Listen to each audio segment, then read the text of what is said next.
Y ahora tenemos el gusto de tener con nosotros a un excelente periodista, jefe de redacción en la sección Economía de varios medios, entre ellos jefe de Economía de Clarín.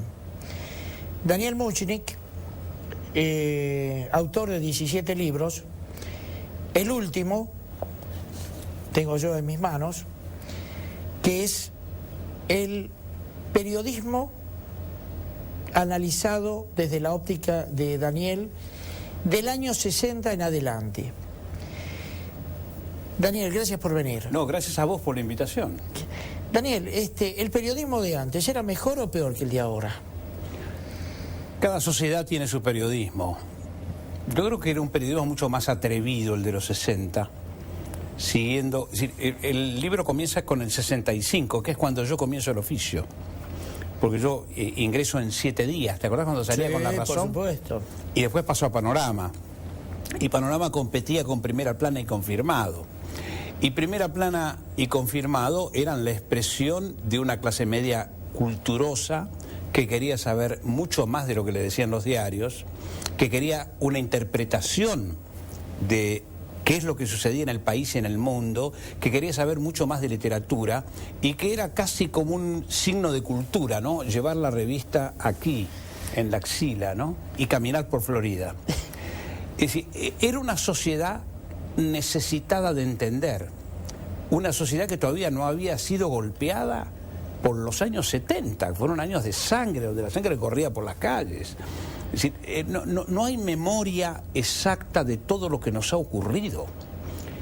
Todo lo que nos ha ocurrido, tratar de recordar el proceso de los 60, el proceso de los 70, la llegada de la democracia, la guerra de Malvinas, la dictadura militar y luego, finalmente lo que tenemos. El menemato. Recuerdo, yo en aquella época de Confirmado, empecé a trabajar con Bernardo Neustadt en la revista Todo. Ajá. Que hice algunas notas para Todo. Todo para interpretar la realidad argentina. Así la es. gente lo que quería era que le dieras de alguna manera digerida, claro, más allá de la información. Sí, entender lo que pasa. Pero ojo, era una clase media ávida de lectura y ávida de ciertas modas. Acordate la plenitud con la cual se asentó el psicoanálisis en Argentina, y especialmente en la clase media. Todos los relatos de los especialistas dicen que en la Argentina hubo y hay más psicoanalistas que en los Estados Unidos. Una nación que demanda mucho a psicoanalistas. Digo, se impusieron las modas, se impusieron los cambios en el arte. Todo eso va a parar al tacho y, digamos, se frena abruptamente con los años 70, ¿no? Me preguntas si aquel periodismo era mejor. Era un periodismo, te diría, más juguetón, más interpretativo. Ahora hay muchos medios periodísticos que son villiquen, así que sintetizan la realidad, que ponen dibujitos y otras formas de ilustración y que no dan una garantía de sustentabilidad periodística. No estoy hablando con nostalgia de aquello, estoy diciendo que representan distintos momentos de la sociedad argentina. Yo te voy a contar, desde mi punto de vista, de lo que yo pasé. Trabajaba en la revista Todo.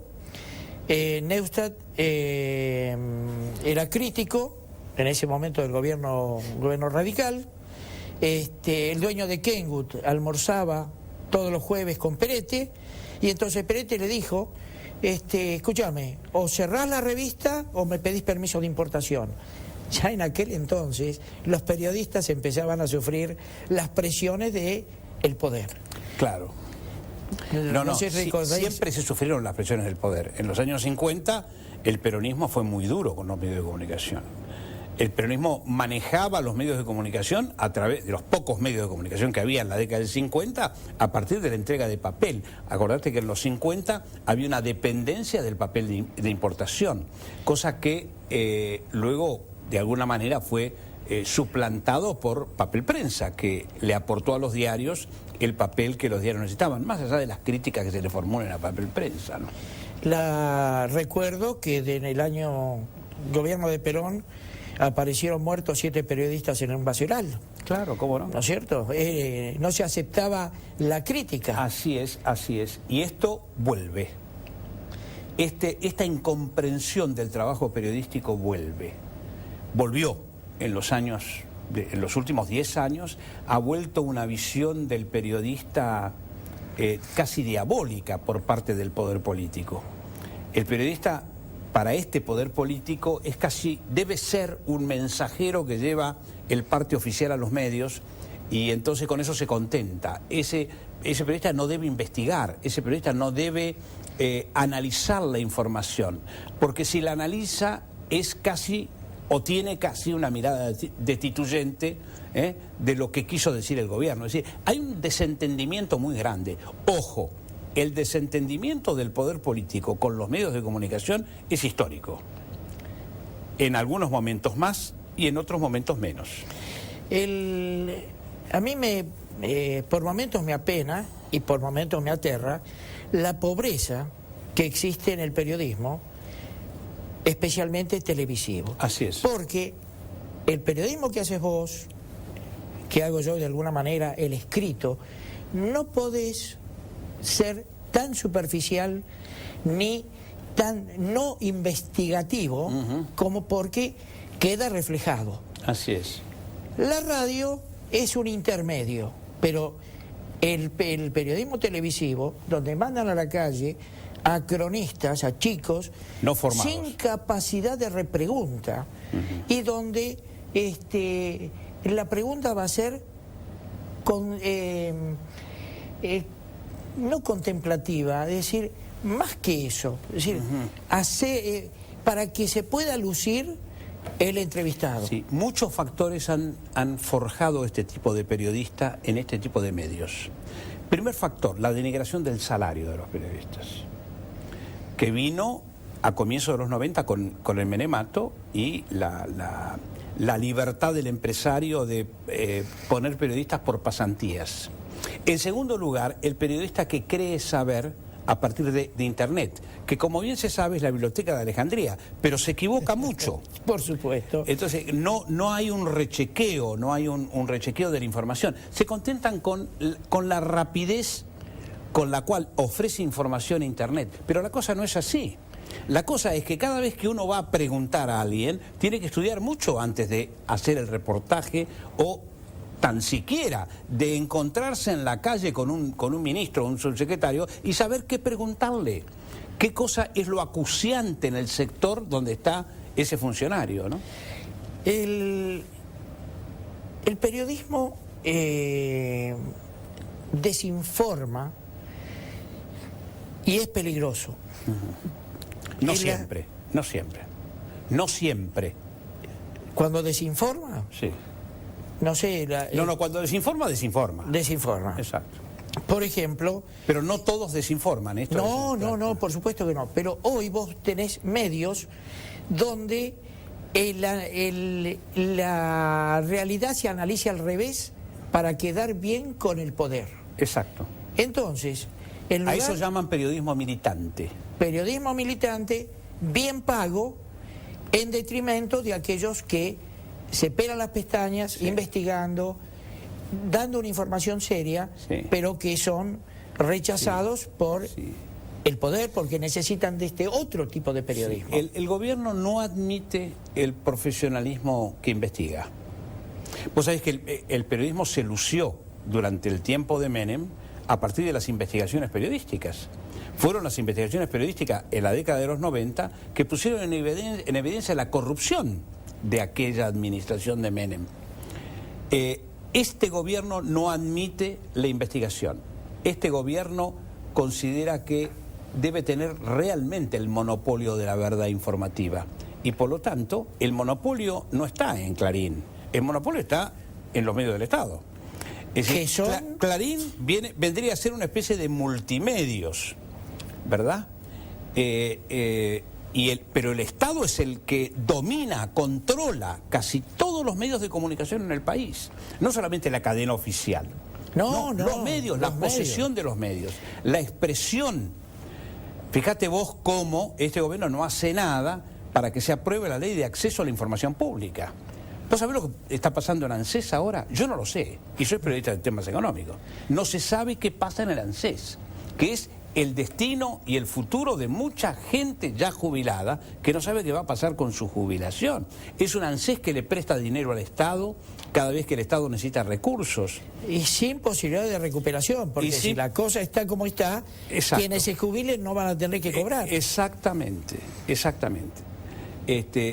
Hasta ahora el único organismo que más o menos advierte sobre esta situación es la Auditoría General de la Nación, que no puede juzgar, sino auditar y emitir juicio, y punto. Y así se lo quisieron sacar de encima. Incluso con el accidente de 11, con esa tragedia, la auditoría venía pregonando las dificultades fenomenales y las estafas en materia de respaldo oficial a los concesionarios ferroviarios. El estado de las vías era calamitoso, el estado de los vagones era calamitoso, la falta de repuestos era calamitosa, y frente a la inoperancia de estos concesionarios. Esto lo fijó la auditoría, pero el gobierno no quiere escuchar. Sí, el gobierno no quiere escuchar. Ojo, es un mal histórico, y lo sabés vos, porque pintás canas y además estás pelado, y yo por pintar canas. Sabemos que un funcionario que pisa la alfombra roja generalmente cambia su mirada, ¿no? Entonces, no me critiquen, no me digan, no me observen. ¿Entendés? Ya saben todo. Saben todo. Y además saben todo. Conocen todo. Es un absurdo. Lo que estaba escuchando la conversación que tuviste con el otro entrevistado.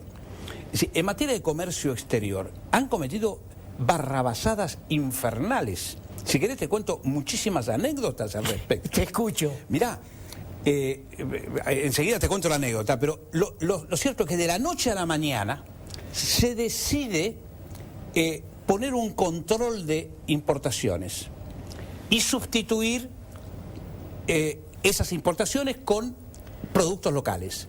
Pero ¿se hizo un estudio sobre cuáles eran los insumos fundamentales que necesita la industria argentina? No se hizo ese estudio. ¿Hay un estudio sobre el insumo producto que es fundamental para los niveles de producción? No se hizo. Te cuento una anécdota que me la contó un médico. Vos sabés que en las operaciones, en el tratamiento con anestesia, se necesita una llavecita que abre o cierra la entrada de líquido a las venas. Se llama llave con tercera posición. Bueno, en la Secretaría de Comercio Exterior ingresó como elemento de ferretería y prohibieron su ingreso. En este momento los médicos anestesistas no tienen ese elemento fundamental. Tienen que hacerlo con otros elementos que son antiguos. Y riesgosos. Y riesgosos. Acá tenés una anécdota clara de cómo no puede estar centrado esto en la decisión de 4 o 5 funcionarios que arbitrariamente fijen las condiciones del comercio exterior. Daniel, durante muchísimo tiempo se dejaron de hacer controles de alcoholemia a los conductores porque no tenían la pipeta que medía. Exactamente. Los automóviles de Fiat, por ejemplo, dejaron de producir durante unos cuantos días porque le faltaba una pieza. Pero mirá, se hizo todo al voleo. Al voleo. La situación es grave. Es grave porque todo queda reducido al capricho y la decisión oficial, y queda reducido a que determinadas materias la manejan 4 o 5 personas, lo cual facilita enormemente la corrupción. Atención con esto. Es decir, no es solamente que lo deciden arbitrariamente esos funcionarios qué se importa o se deja de importar, o qué es lo que hay que exportar y cómo, sino que hay toda una estrategia que es sumamente peligrosa y que el gobierno descuida, no ve o no quiere ver. Yo creo que no quiere ver. Se negó el problema energético hasta hace poco tiempo cuando estalló el problema. Mientras tanto no existía. Conozco el tema, hablo mucho. Dijiste que tuviste un encuentro con Daniel Montamat. Bueno, es un amigo y es un señor a quien respeto mucho como una autoridad en la materia, y a otros secretarios de energía, ex secretarios de energía, mira, vienen hace 8 años pregonando que hay una crisis energética, mientras el gobierno la sigue negando. De pronto, durante años elogiaron a YPF y la administración de YPF. De pronto esos... Hasta el año pasado. Claro, se convirtieron... No este año, principio de este año. Exactamente. Y de pronto la gente de YPF se convirtió en gente peligrosa que mal administra la empresa. Cuando en realidad lo que faltaba era política energética. ¿Vos sabés cuánto vamos a pagar en importaciones energéticas este año? Y debe superar los 12.000 millones. 12.300, 12.500 millones de dólares en un país que en cierto momento logró el autoabastecimiento, que se sabe que tiene yacimientos de petróleo, pero que no son explotados, ni de Vaca gas. muerta podría ser la solución al problema. Pero ¿cuánta inversión necesitas? Pero no hay quien venga a invertir, porque no tiene seguridad jurídica, no tiene previsibilidad. Entonces, antes de poner un mango y que les pueda pasar lo que pasó con Repsol, los tipos directamente ni vienen. Exacto. Daniel, gracias. Gracias a vos por acompañarnos. Y estamos en un problema. Y como dijo Montamat, 25.000 millones por año de dólares para poder volver a recuperar el autoabastecimiento. Así es, escuché esa cifra. Bueno, gracias, Daniel. Gracias a vos. Vamos a un corte, señor director.